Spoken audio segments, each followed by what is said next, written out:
So good evening. We're here today with Longpor Suchart. Longpor, thank you so much for joining us. Thank you for having me. So a brief introduction. Longpor Suchart Abhijato was born in Thailand in 1947 and received a Bachelor's of Science degree in Civil Engineering from California State University before returning to Thailand to manage a small business in Pattaya. Receiving a copy of a Dharma book from Sri Lanka from a tourist, he realized the importance of meditation and wrote to the BPS requesting more. He received from them a copy of the Satipatthana Sutta, which he then chanted and practiced diligently. Leaving his job in 1974 to meditate full-time, he was ordained at Wat Bowan by Sumdet Yan himself in 1975 thanks to the help of Bhikkhu Kantipalo, before traveling to Wat Babantad, where he would train under Longtam Mahabua for the next 9 years. For his 10th reigns, Longpor Suchart came back to Pattaya, where he remained ever since. You can find his teachings and more at prasuchat.com. And Longpor has been a consistent teacher and guide to both Ajahn Kovilo and myself, and it's a real honor to have you on the channel again and be with the community, Longpor. It's my Longpor, it's my honor. Longpor, we were hoping to ask you today about stream entry, the first stage of awakening. And we wondered first if you would just define stream entry for us. What is Sotapanna? Well, like the translation, the word sota means stream. I think panna means enterer, someone who has entered the stream, and this stream is the stream leading you to nibbana. So once you get into the stream, you will not go anywhere else but nibbana. It's only a matter of time how long you will get there. Some people might get there in one lifetime. Some people might take 7 lifetimes at the most to eventually get to Nibbana. But I think for most people, if there's nothing that suddenly stops their life, most of them will probably achieve it in this lifetime. Once they have entered the stream, it will be almost, easy to go to the next 3 stages, unless you don't have the time to do it. Like the Venerable Ananda, I think it was the stream entry when he was chosen by the Buddha to be his attendant. So he spent about 20 years or so attending to the Buddha's need, and he didn't have any time for his own practice. So he didn't achieve any higher level than that until after the Buddha passed away. Then the Buddha said, "You will reach Nibbana in 3 months." And that's exactly what happened. Because he had no more obligation to look after the Buddha. So he had all the time for his own practice. Tanajan, so at the time of the Buddha, you had the Buddha who could say if someone had attained stream entry, had attained sotapanna or not. And these days, it's not always so clear. You don't have a Kruba Ajahn or someone who can see with the divine eye and say for sure who's attained stream entry and who hasn't. How common is it or uncommon that someone will have attained stream entry these days? Well, it's difficult to gauge because we didn't keep any statistics. We didn't go and interview all the monks. Have you reached what stage of enlightenment? So it's not really relevant or important to know this thing. What's important is to know whether you are attaining or not. I think that's more important. So don't worry about other monks, other people, whether they attain or not attain. You should worry about yourself, because you're the most important person to yourself. And it doesn't make any difference if other people became enlightened and you're not. So it's better that you become enlightened, and it doesn't matter how many other people become enlightened or not. Will it be absolutely certain if will one know for sure when one has attained stream entry? I've just heard stories about students or people who practice and they think, oh, I'm a stream entry. And then they go to a teacher and the teacher says, no, actually, you're nowhere close. How can someone be sure if they're a stream enterer or not? Well, basically, you have to be able to face death and pain without any qualm. You have investigated the five khandhas. The body is the rupa khandha and Vedana is the nama khandhas. And you see that they are anicca, they're changing. And you see them as being anatta, not under your control. You cannot stop the body from getting old, getting sick, or die. You cannot stop Vedana, painful feeling to arise, should they arise. The only thing you can do is to accept it, accept them, and live with them, not be afraid of them. So, in order to prevent you from getting any suffering, if you accept, then there will be no suffering. If you don't accept, you try to manage it, you'll get suffering. So, Sotapanna finally see the truth, see the choices. There are only two choices. Whether suffer, you don't suffer. If you don't want to suffer, you accept death, you accept pain. Don't try to get rid of them. Let them come and go as they like. Because they are anatta. They are natural phenomena. They are not under your control. So the only thing you can control is your suffering or your dukkha.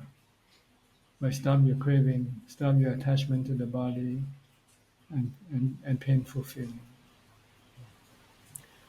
Longpor, there's a few similes given for stream entry in the suttas. There's the Buddha saying that a stream enter has a mind like a lightning flash, where you've seen for a second, I think, nibbana, and then it's become dark again.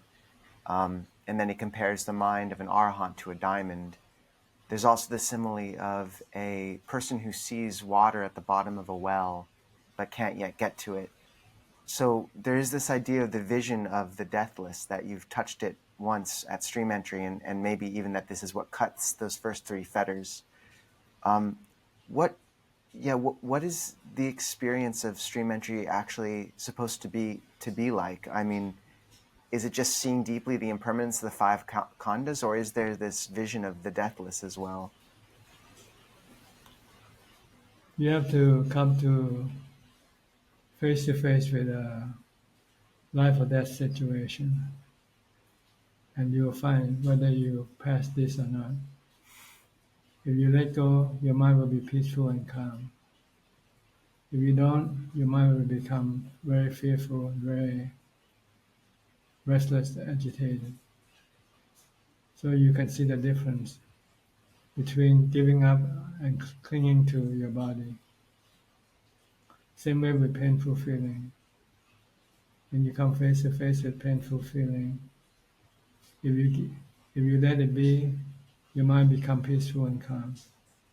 If you want to get rid of it or want to run away from it and you can't, then you will become stressful.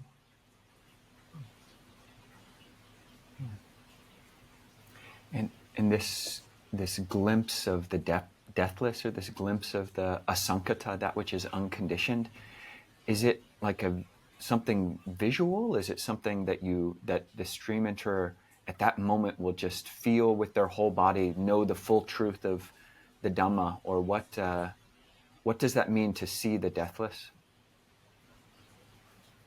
I'm not sure.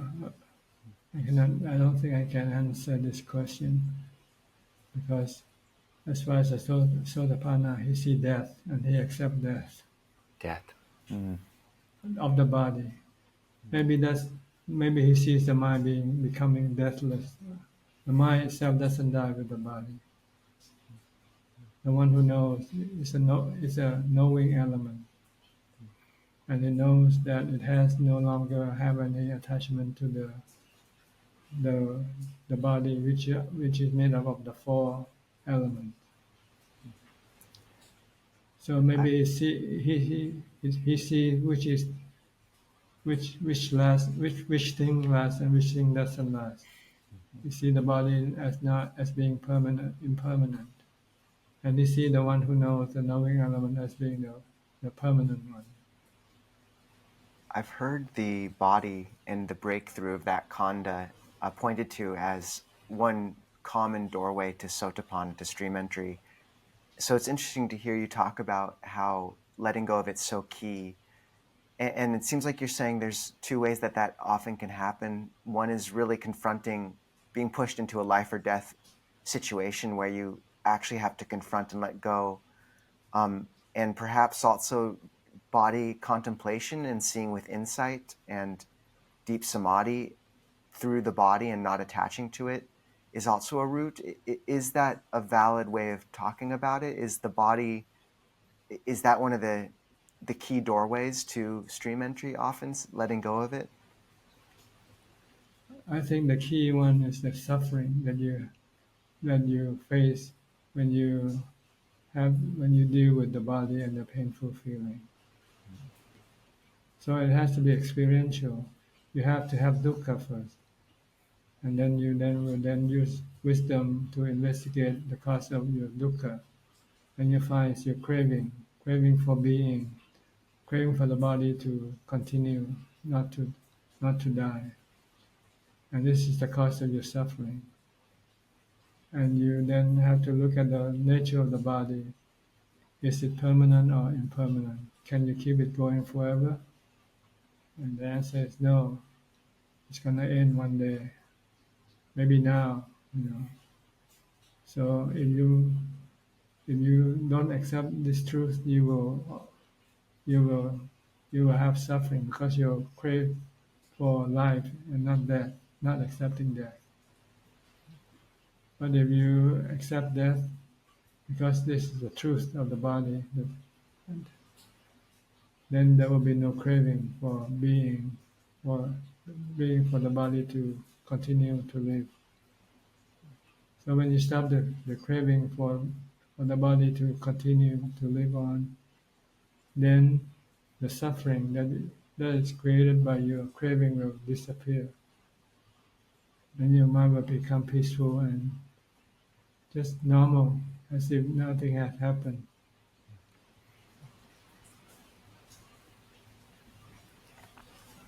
Ajahn, there are three main fetters which people think about when they think about stream entry: the fetter of doubt, the fetter of attachment to rites and rituals, and the fetter of personality view. And there are other things which mark stream entry, and I think we hope to ask about each of these. But I'm curious, just with that first of vicikiccha, or doubt, what is the doubt that the stream enterer has completely eradicated? What do they see clearly now? They see the triple gem. They see the Buddha, they see the Dhamma, and they see the Sangha, the noble disciple, which is himself. See, when you have dealt with the first fetter, the Sakaya Ditti, and you apply the teaching of the Buddha to deal with it, the Four Noble Truths.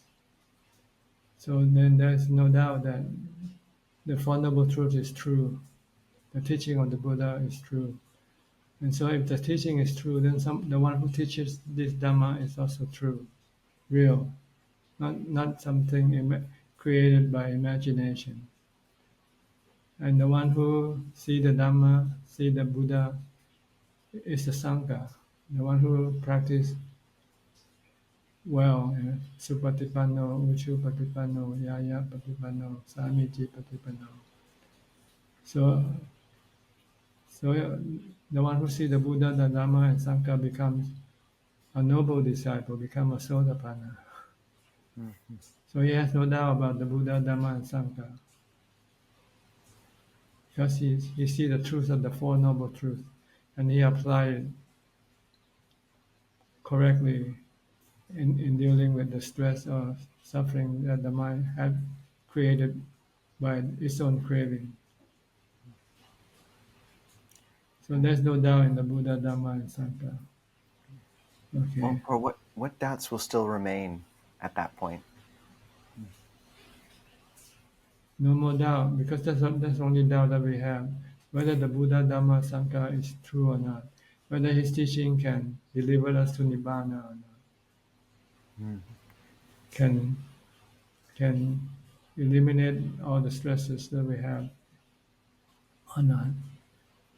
Once you have applied the Four Noble Truths and you see the stress that had been built up by your own cravings, and once you realize that your own craving is the one that created the stress and you stop your craving, then the stress disappears.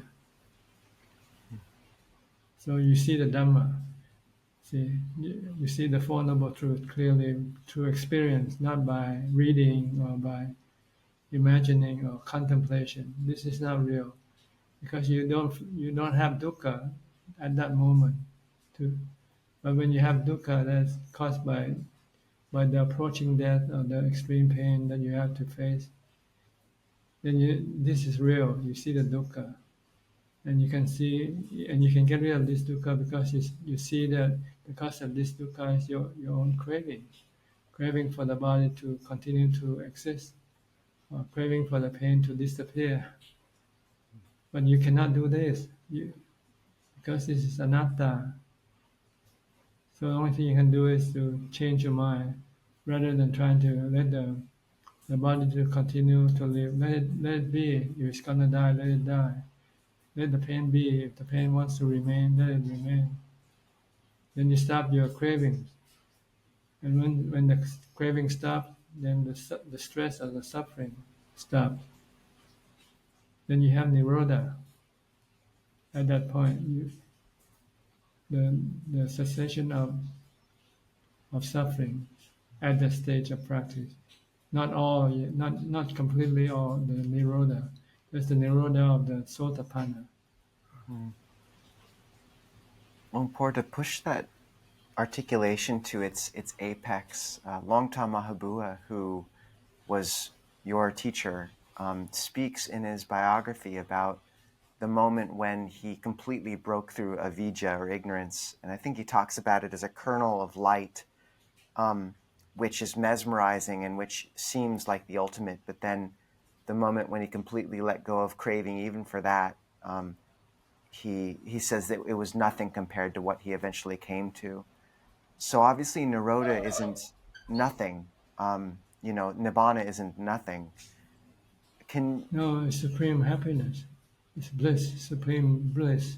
mm, Paramang sukham, nibbanang paramang sukham. The and mind did has finally achieved the highest form of happiness by giving up everything, even the mind, the the most fabulous state of mind, because that most fabulous state of mind is also anicca and anatta. If you cling to it, then you can get dukkha when that state of mind changes. did Longta Mahabua speak about that ultimate happiness in any other ways? Is there anything else he conveyed about it when he spoke? I can't remember really. I just say it's the supreme happiness, supreme bliss. Nibbanang palamang sukham. Nibbanang palamang sunyam. Sunyam means empty of suffering. The mind doesn't disappear when you get to Nibbana. The mind is still there. But what disappear are all the suffering, samsara. We will no longer be with that mind anymore. Because that mind doesn't take up rebirth anymore. So it doesn't have anything to do with samsara.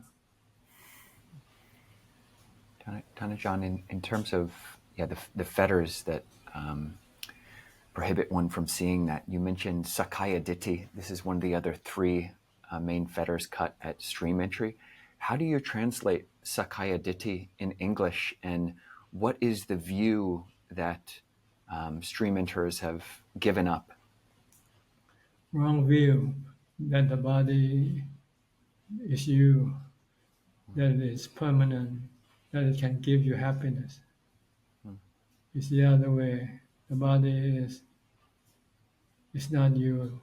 The body is temporary, and the body cannot give you permanent happiness. One day it will give you dukkha when it gets old, gets sick, and die. So you have to see that the body is temporarily anicca, dukkha, anatta, as well as the feeling, vedana, is also anicca, dukkha, anatta. Sometimes you have pleasant feeling, sometimes you have painful feeling. Sometimes you have neither painful, neither pleasant feeling. And they keep changing due to condition that cause them to come. And this condition also changing. So the feeling keep changing. Like when you before a meal you have hunger, you feel painful feeling from hunger. But when you took the food until you become full, then the painful feeling change to pleasant feeling. And then when you're not hungry or when you're not full, then you have neither pleasant or painful feeling. You have neutral feeling. And this thing keep changing due to the condition of that cause them to appear and disappear. Our essential objects that we come into contact with, they keep changing also. What you see, what you hear, what the body feel, contact with, the temperature, the heat, the humidity, the cold, and so forth. This keep creating different types of feeling. Our delusion wants to manage this thing and make everything always pleasant feeling. We want to maintain pleasant feeling only, and we want to prevent unpleasant feeling to arise, or even sometimes neither pleasant or not no unpleasant feeling. We also don't like that because they are dull. We only want pleasant feeling, but we cannot manage these things. Everything is beyond your control. You cannot control the weather. You cannot control what you see, what you hear. So you always end up with dukkha because you want to control, you want to change, and this is craving. And when you have craving, you're creating stress in your mind right away. But if you understand the nature that things keep changing, the feeling keep changing from pleasant to unpleasant to neutral, you just keep continue changing due to the condition that cause them to change. They also change. So the only thing you can do if you don't want to have any stress is to accept the change, accept the uncontrollable nature of things, and don't try to control them. Let them come and go as they like your body or your feeling. Then when you let go, you don't want to have, then you are not creating any stress because you don't have anyone to control or change anything anymore. You're accepting as they are. In the I think inside meditation they say seeing things as they are, but I say accepting things as they are. Same thing. You have to accept things as they are. Then you're not creating any craving to change anything. And when you're not creating any craving, then you're not creating any stress. Your mind can live with pleasant feeling. You can live with unpleasant feeling. You can live with neutral feeling. Because you cannot control them. They are our anatta. Tanajam, sometimes people in the West will translate Sakaya Ditti as personality view.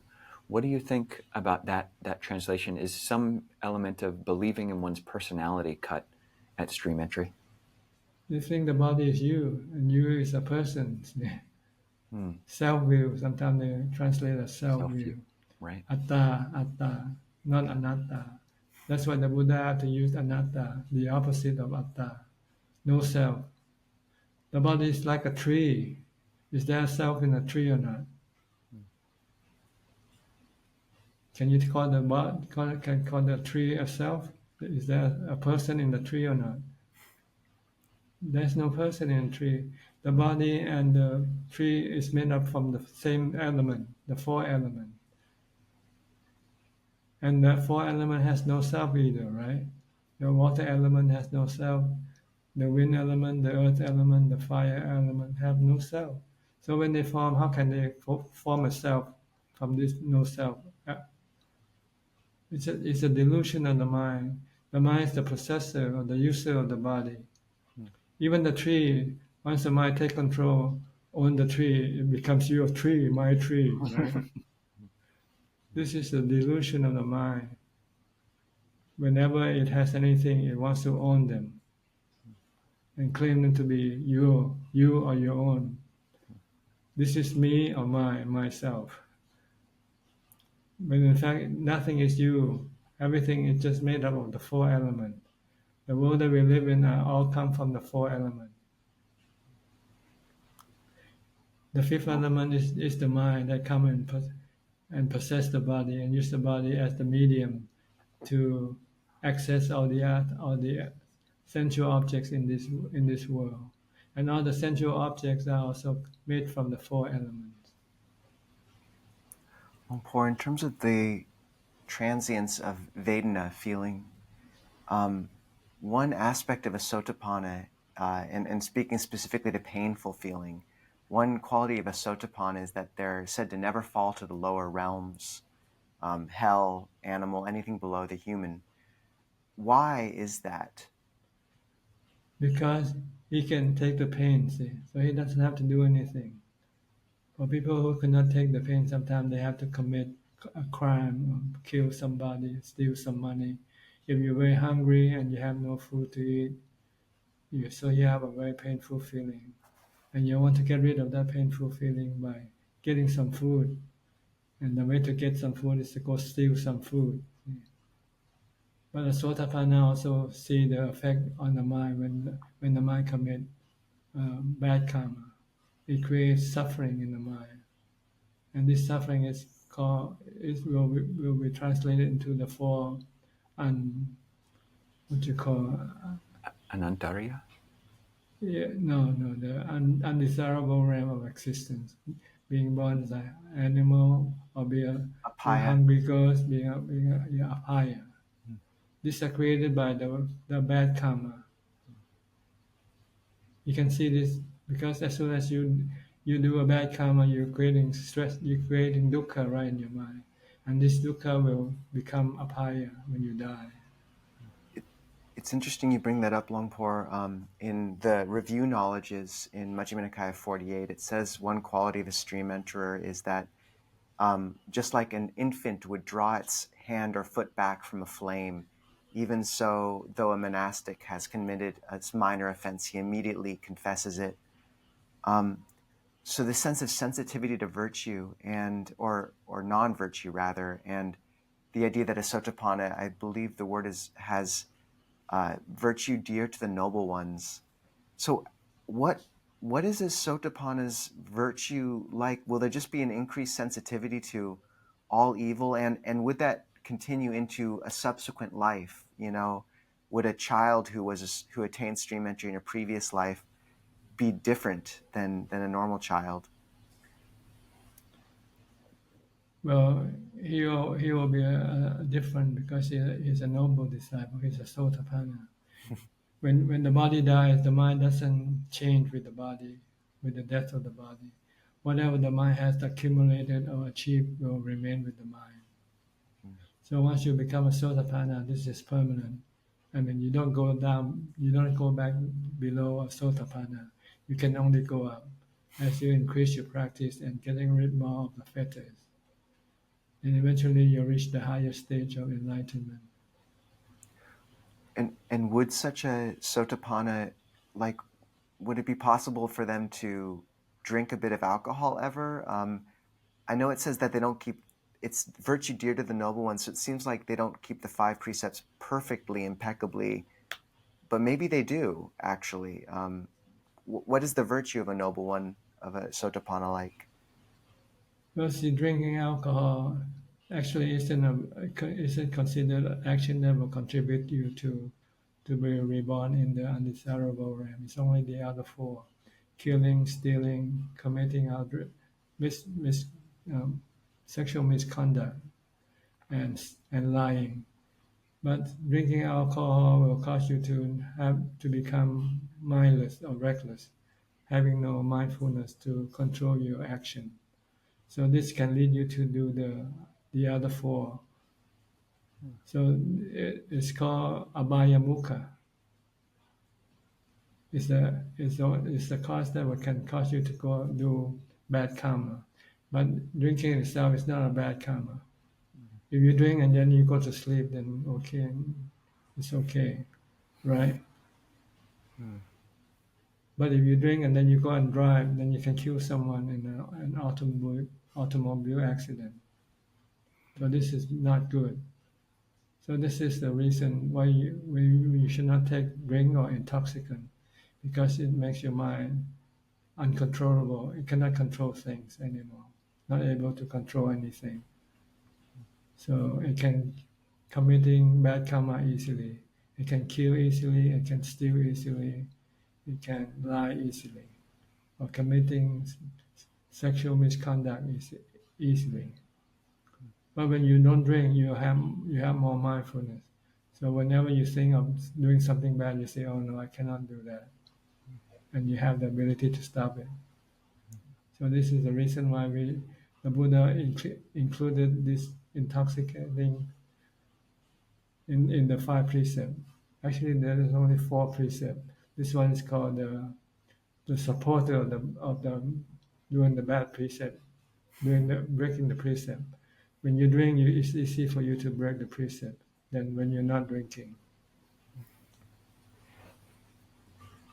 Ajahn, we're talking about sila, or about morality, and the third of those fetters which are cut is sila bhatta paramasa, which is the attachment to sila and rituals, the attachment to rites and rituals.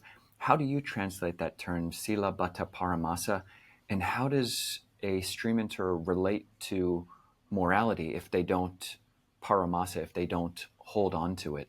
What is a stream I enterer's think role? Dr. Mahabu have translated this as being doubtful of the importance of keeping the sila.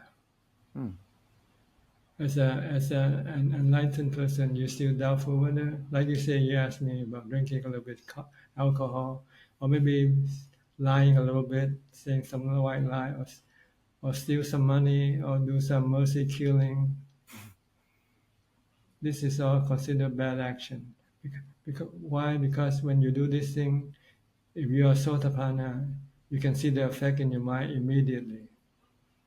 Whenever you break the precept, the mind become unhappy, become irritated. It has dukkha. Let's put it that way. And he understands that the more you do this bad karma, this dukkha will accumulate in your mind, and this will contribute to your taking birth in the undesirable realm of existence. So sotapanna doesn't break any precept. From the first level to the highest level, the four all of them keep the precept perfectly all the time, and they don't do any rituals to get rid of their suffering. Like when you have unhealable illness, so you might want to go and do some ritual. Maybe that will help you get rid of your illness. This Sotamana would not do, because it doesn't change anything. The end will come anyway, regardless of what kind of ritual you do.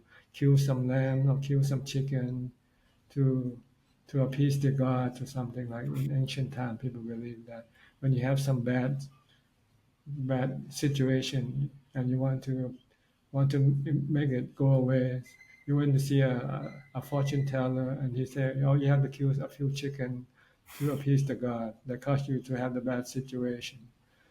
For the Sotapanna, he understands that the bad situation is part of life. Our life constantly changing. We have good situation, we have bad situation, we have neutral situation. Because everything that we live in keep changing all the time. So he understand, he accept the ups and downs of life and doesn't have to go do any ritual or do any bad karma to improve the this you know the life to be better. Even if you do that, it will also come down eventually because life keeps going up and down, whether you do anything to it or not. Because you cannot always control and make your life always happier. Sometimes you have sadness, sometimes you have problem. But the best way to deal with it is just to accept it. Come back to the word accept. Accept reality as it is. If you have good situation, fine. If you don't have a good situation, that's also fine. Life goes on. The mind continues on regardless of what happens. The mind doesn't die. The mind just merely knows. If you become enlightened, then the mind will just merely know. It doesn't want to try to change anything because it knows it's pointless, it's useless. You can change it today and it'll come back, it will change again tomorrow. So you keep going after things and keep trying to change them to your liking. But then tomorrow they change again. So you have to try to change them again. And when you cannot change them, you become frustrated. You have dukkha. But if you just let things change and you're happy with them, with whatever it is, then you can always be happy. Tanajan, so in the West, many people will learn that attachment to rites and rituals is a fetter or an obstacle to enlightenment. And then they think, oh yeah, that makes sense. You have all these really righteous, self-righteous people, and I don't want to do any of that. So I just won't hold on to any rules. And they might think, oh, the mind is just luminous and there's no self. And they take up this crazy wisdom where they think, oh, I don't have to keep any rules. How is that a misunderstanding, if it is a misunderstanding, this crazy wisdom approach? Well, it depends what kind of rules we're talking about. If you talk about the rules of virtue, of morality, then this stuff has effect on your mind, whether you believe or not. If you do bad karma, it's gonna hurt your mind. Your mind is gonna be sick. You're not gonna be happy when you do bad karma. You might feel good at first when you break the law, but then the law is gonna come after you. Then you don't feel happy anymore. You feel worried, anxious. The law will come after you, and this is the cause of your suffering, your mental suffering. So better follow the morality law, the law of karma. Longpor, what do you when you look out at all of us trying to manage everything, the ups and downs, and just this completely failing situation, what do you think?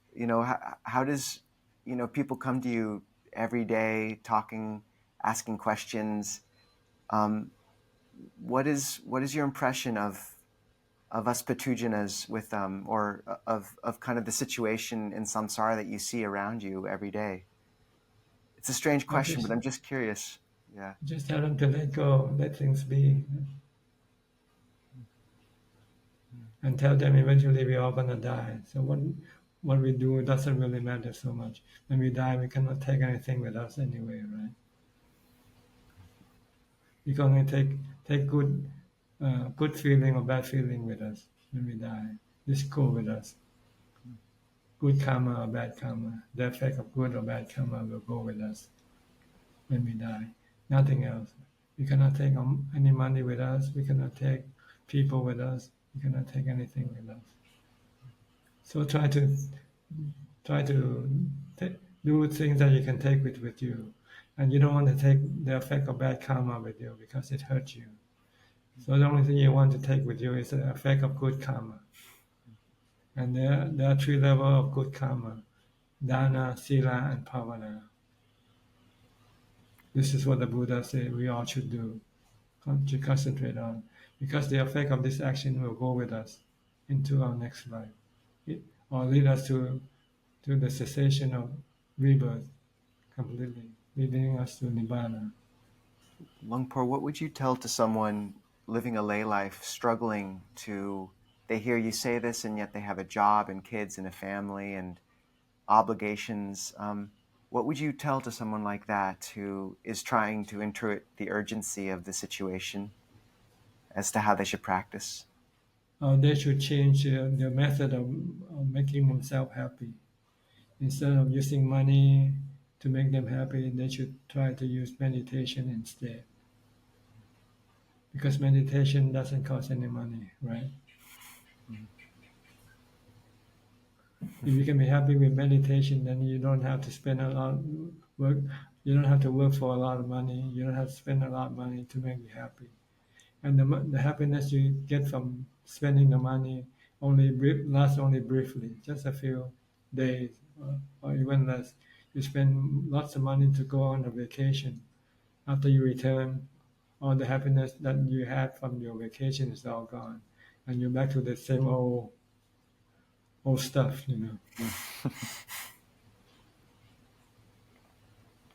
Tanajan, in terms of things that make us happy, there is one sutta which very interesting says that one other characteristic of a stream eater is that they do not experience ingratitude.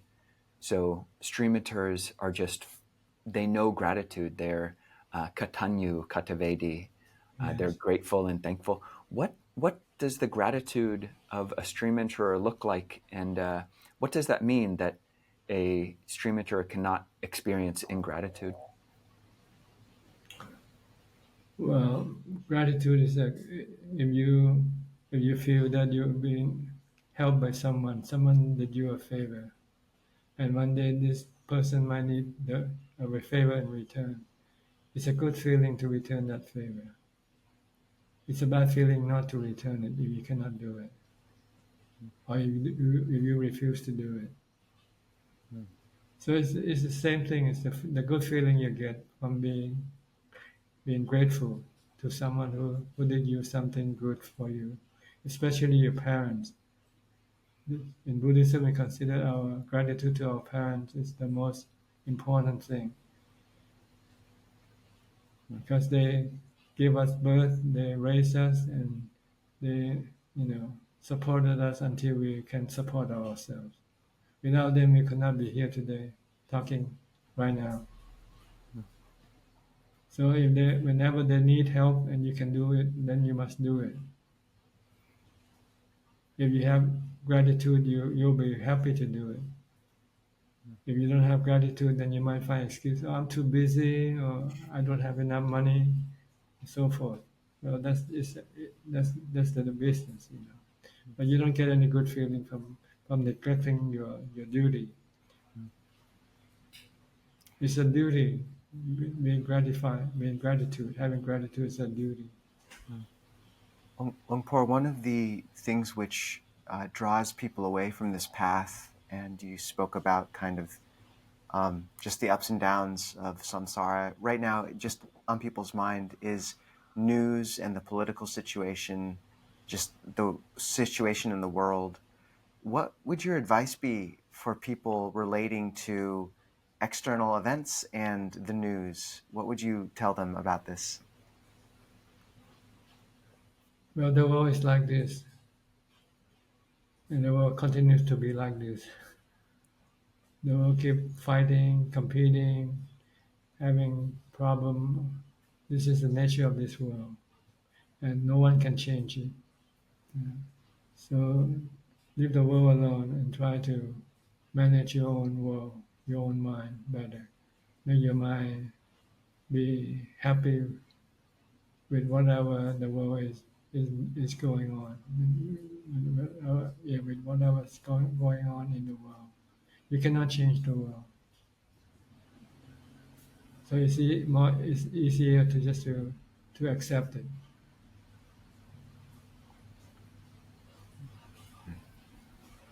John, in terms of that, I mean, you look at the news and it really is, you see like the hell realms on earth, the hell realms in war in Gaza and war in Ukraine, and the hungry ghost realms of just fentanyl addiction and things. I'm curious about a stream enterer's view of samsara. Is it totally the case that when someone attains stream entry, that they know for sure that these are real, that hell is not just hell on earth, but there are whole other realms, that hungry ghosts are not just human hungry ghosts, but there are actually, shades, there are preta, there are peta. Does a stream enterer know that for sure? I think in the West there are teachers who say that they're stream enterers, but that these realms are just psychological states. What does a stream enterer know about samsara? They know because they know what this realm looks like. Because these realms are like dreamland. See? It's like when you go to sleep. Sometimes you have good dreams, sometimes you have bad dreams. But when you were dreaming, you didn't know that you were dreaming, right? You really actually think it was real, right? You only find out later on when you wake up. Oh, I had a bad dream. Oh, I had a good dream. That's what's going to happen after you die. You enter into the realm of dreams, dreamland. And the dreams are created by the good or bad karma. If you have good karma, it will create good dreams for you. Then we call this heaven. If you have more bad karma than good karma, then the bad karma will create dreams for you. So you will have bad dreams. You call it hell, or you can call it the realms of hungry ghosts, the realm of fearful ghosts, or the realm of animals. These are the consequences of your good or bad karma that will take effect immediately after you die. Or when you go to sleep, it's similar. When you go to sleep, you take a preview of what's going to happen to your future life after you die. If you have good dreams, it means you're going to go to heaven after you die, because you will continue to have good dreams after you die. If you have bad dreams, then it's telling you that after you die, you will continue to have these bad dreams until the power or the effect of this bad dream eventually expire. Then you return as a human again, reborn as a human again, and restarting the same process again all over again. Tanajan, if I have a dream about Bangkok, then it's one thing, and then say when I wake up and I go to Bangkok, and it seems more real. Are dreams of hells or dreams of hungry ghost realms? Is there some reality outside of the dream? Just like there's a real Bangkok outside of my dreams about Bangkok. There's no real. It's a virtual world, like what we're talking about, computer, and we have virtual world. This is the mind also is like a computer, and it's creating this virtual world through its good or bad karma. But you're saying all worlds are virtual, including this one, correct, Longpor? Well, this one has a physical aspect to it, the body. But in the mind, it's still virtual. When the mind goes to sleep, it leaves the physical world temporarily and into the spiritual or virtual world. And then they have to face the consequence of their good or bad action. That will be creating the good dreams or bad dreams for them to experience. Longpor, is one question I had was, if you had to give one practice or one or two practices especially key to the movement towards stream entry, like anapanasati or metta or body contemplation, anicca sanya, what would you tell to modern people? What's the kind of the linchpin that you find the most important one or two practices? The most important thing practices is the practice of mindfulness. That's what the Buddha mentioned in the four foundations of mindfulness. First of all, that practicing mindfulness of breathing. When you go find a place, quiet place, sit down under the tree, and watch your breathing, watch your breath. and try not to think about anything for as long as possible. If you cannot yet achieve success from your meditation, when you finish with your meditation, you should then, when you get out of meditation, you should continue with mindfulness practice by being mindful of your body movement, your body posture, your body activities. Keep control of your thought this way. See? If you pay attention to what you do, then you cannot go think about other things. And then after you're ready, then you come back and meditate again. This is what you should do first of all. These two things, meditation and mindfulness, alternatingly. When you're not meditating, you practice mindfulness. But actually, when you're meditating, you also practice mindfulness. But you have a specific mindfulness, which is mindfulness of breathing. But when you're not meditating, when you're not sitting, when you have to do work, you have to go on collecting food, you have to eat, you have to take a shower, then you have to be mindful of this activity. Then you will eventually increase more mindfulness as you go along. Then eventually you'll be able to achieve jhana from your meditation practice. Once you achieve jhana, you find that the experience from meditation, the result from meditation is better than the result you get from getting anything from this world of sensual pleasure. Even if you can get 1 million baht or dollars, the reward is not as good as the result from your meditation. So then you know that this is the way to go, is to go into meditation whenever you feel the need to have some happiness, or when you want to run away from stresses or anxiety, then you use meditation rather than go to a pub or to a bar and have a drink, or go find somebody to have sex with. This is just a temporary measure. After you finish, the stress and anxiety comes back. But with meditation, you can have more longer duration of peace of mind, and then you can always meditate whenever you feel you have any stress. But this method is still not good enough, because this is a temporary measure. Because samatha bhavana. We want to go to the next level, which is called vipassana bhavana. We want to develop wisdom, because with wisdom we can make the stress go away completely, permanently, without having to rely on meditation. By seeing that everything in this world is anicca, dukkha, anatta, and try to accept them. Don't try to change them. Don't try to manage them. Let them be. If you have equanimity from your meditation, you can accept things as they are. But if you don't have equanimity, you want to change things. So this is why you need to have samatha first before you can go to vipassana bhavana. Ajahn, could a non-Buddhist attain stream entry if they did everything you said? If they practiced breath meditation and they examine the body, could they attain stream entry? If they could do it, then they have become a natural Buddhist. The Buddha wasn't a Buddhist before, right? The Buddha was just what you call an ascetic, practicing meditation. But he only reached the first level of meditation, which is samatha, and that's because that's all that everybody knows is the samatha level. No one knows the vipassana level. So the Buddha himself has to research and find the next level by himself. And when he eventually found the vipassana, he found the Four Noble Truths, he found the three characteristics of existence. So he became a Buddha. A Buddhist, a Buddha is a Buddhist.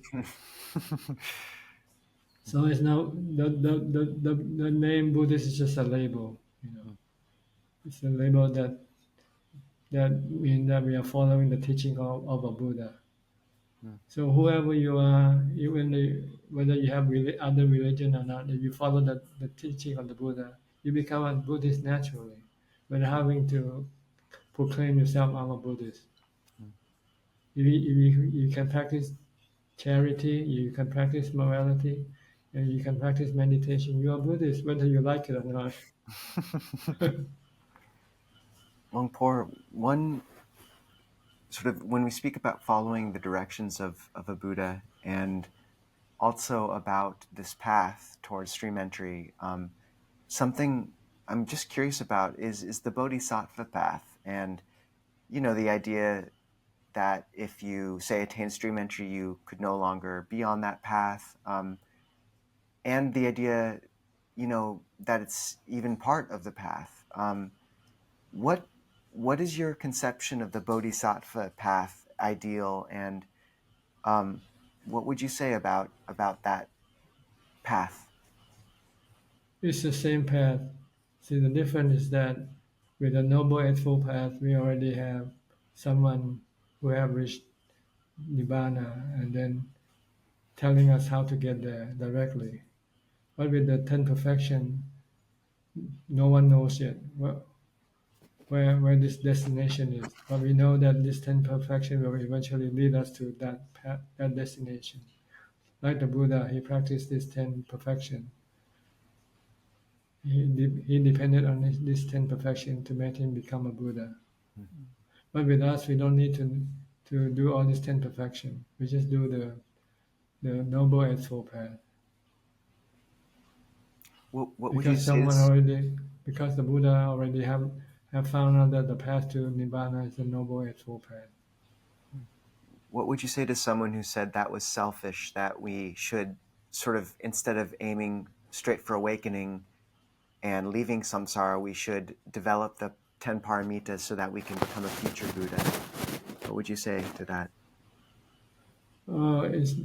It's not selfish, it's being foolish, not to follow the Buddha's path. Because it will take a longer time to establish the 10 perfection for you to become a Buddha. It might take eons of time, but with the following the Noble Eightfold Path, you can do it within this lifetime.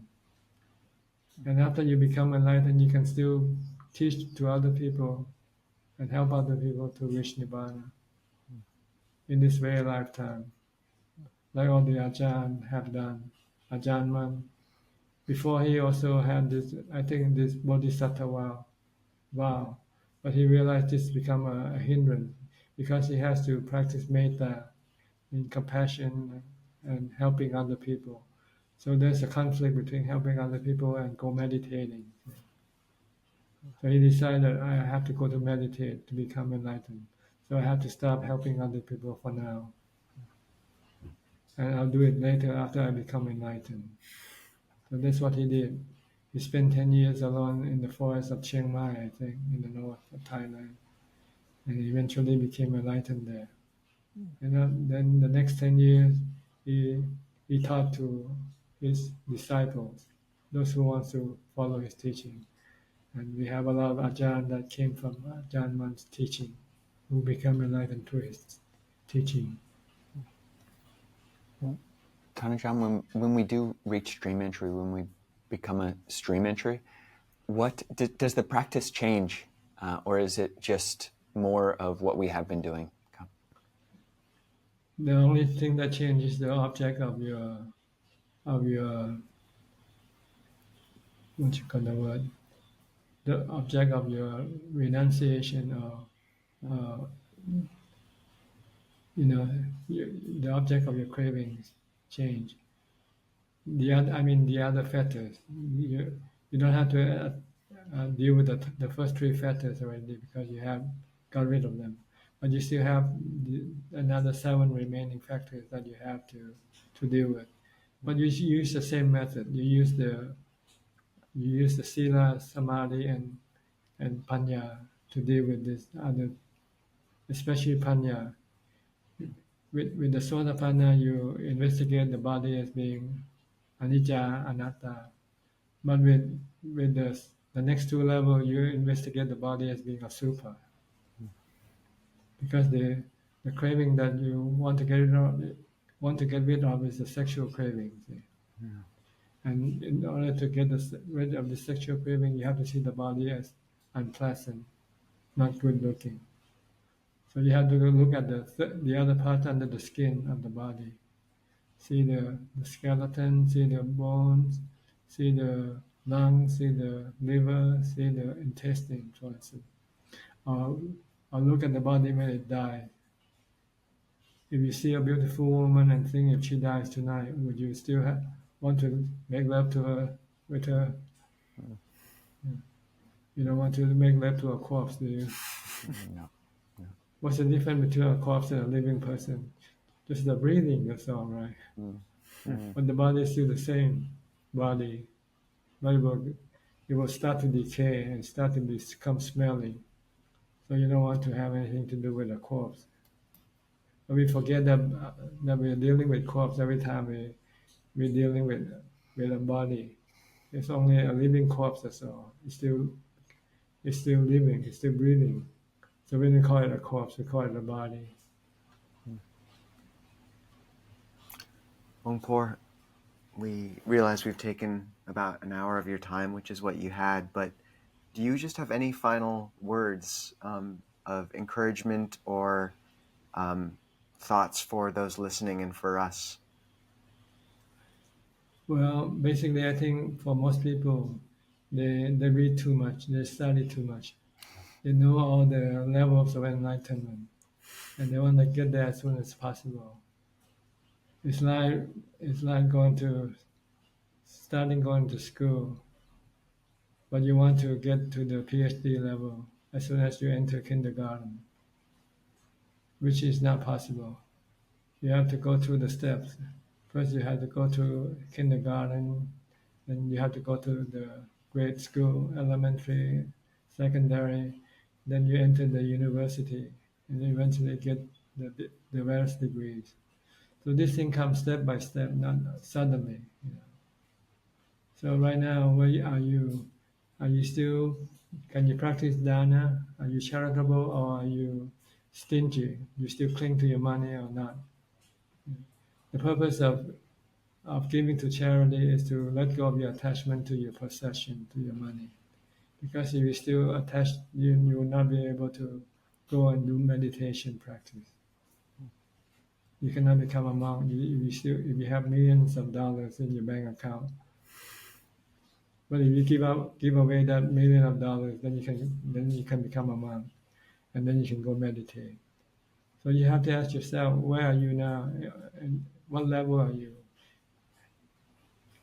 Are you able to give up all your money, like the Buddha gave up his palace life and became a monk, or not? Before you can think about becoming a Sotapanna or whatever, can you just give up your possession for now or not? It's all the practice. It's all about renunciation. It's all about giving up. If you want to reach Nibbana, you have to give up everything. Once you give up your wealth, then the next step is give up your physical comfort. Go live like a monk. Live simple and eat only once a day. Giving up your sensual pleasures.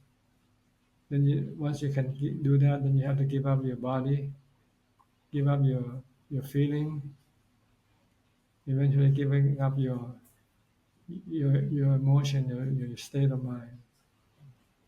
These are the different level of giving up that you have to do. In the four foundation of mindfulness, you have to give up your body first, then you give up feeling, and then you give up the mental states before you can reach Nibbana. Because these are the hindrances or the thing that blocks you from getting to Nibbana. Your body, if you still attach your body, you cannot go to Nibbana. You cannot get to the first level of enlightenment if you still cling to body and feeling. If you still cling to your sexual desire, then you cannot go to the second or third level of enlightenment. And once you get to the fourth level, you have to give up even your attachment to meditation. Because meditation is also temporary. It can only give you temporary happiness, not permanent happiness.